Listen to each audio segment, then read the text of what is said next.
Session 4 of EaganMatrix Programming. Today I just wanted to do a short video, talk a little bit about expression. Now I consider this instrument the most expressive electronic instrument ever created, bar none, end of story. And in some ways it's one of the most expressive instruments, period. As you can see and hear, what I did for this little intro is bring up the factory preset Winter Skipping Pond, which is one of the more effect-like presets that Ed Egan created. Now this thing it responds to very, very light touch with these different layers of sound. It just incredible. This instrument can be an extremely sensitive and expressive thing when you just press lightly. However, one of the consequences of that can be that if you're playing along with other instruments, you might lose a little bit of that nuance that you can get from some sounds where you almost don't even touch the fingerboard and these haunting sounds come out. But it also points out another aspect of playing the instrument that's talked about on the forums, and that is most every patch requires you as a performer to develop your own technique to play that patch expressively. So it's not just an issue of creating a sound that can have wonderful nuance and texture, but in many cases that sound comes to naught unless you can create a playing technique that makes it come to life. Now for something like Winter Skipping Pond, perhaps I could spend many hours practicing and become the world's foremost virtuoso on Winter Skipping Pond. That's not my intent. However, of course, I'm more interested in creating patches that are more representative of traditional acoustic instruments, at least for now.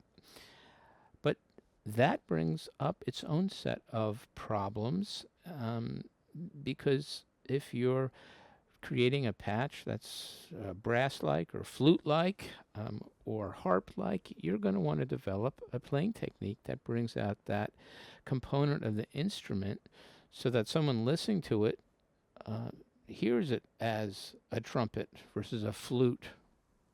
Let's, for example, bring up our brass patch that we created from the previous sessions. Now, this patch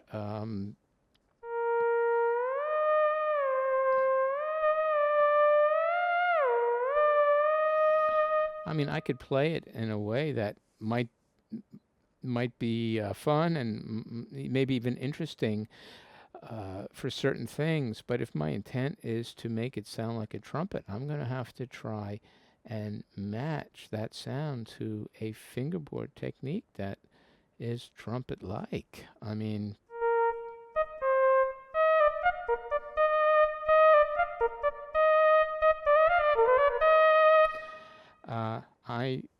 I'm going to have to practice and see if I can articulate like a trumpet. Very much something that is going to take me a while to do if I'm not used to playing on the fingerboard.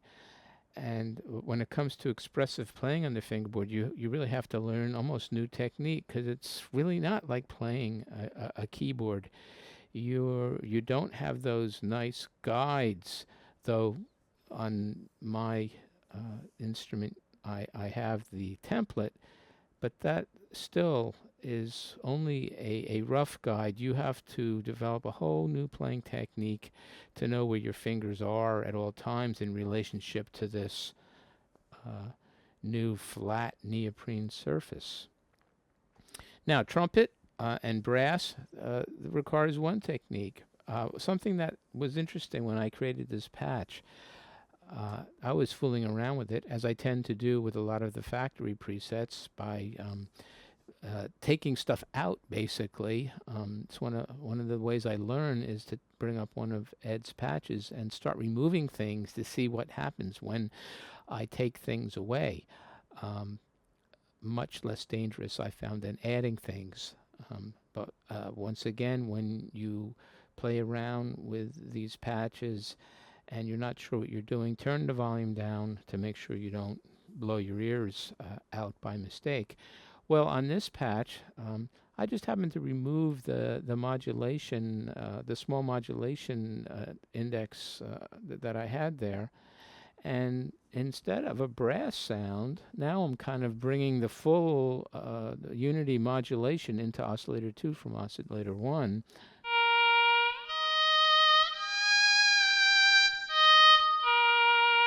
Holy cow, I just played that and a harmonica popped right out at me. This kind of also brings out one of the expressive things that you can play around with, is that one patch can very easily turn into something very much different by either taking something away, adding something, even a small thing, and also, as we'll see in the next video, just changing numbers slightly depending on what you're doing can have a very big effect on the sound. So now that I have a sound which is more of a harmonica, well, that I don't want to play like a trumpet. I mean, that doesn't sound very harmonica-like. A harmonica has a lot of inflection, and there's a lot of glides to notes. When you blow into the thing, it takes a little bit of time for the reed to come up to pitch, and you'll get a little bit of a guttural kind of a sound. And so you're going to have to do something in your playing technique to expressively map that to the sound that you want.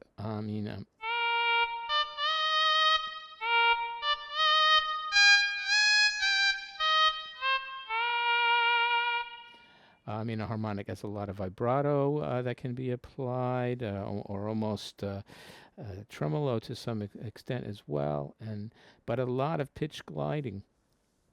So to really bring out the expressiveness of your sounds, it's not just the sound that's going to do the trick. Your playing technique is going to have to be worked on to match the kind of sound that you're after. But if you practice and you come up with those techniques, you can create some incredible sounds with this wonderful instrument. Next time, I think what we'll do is take this harmonica sound, which right now is kind of primordial, and see what we can do to add things to it to turn into a more expressive instrument, something more representative of a real harmonica. Well, that's just a short presentation on expression. Next time we'll get more into it. Till the next time.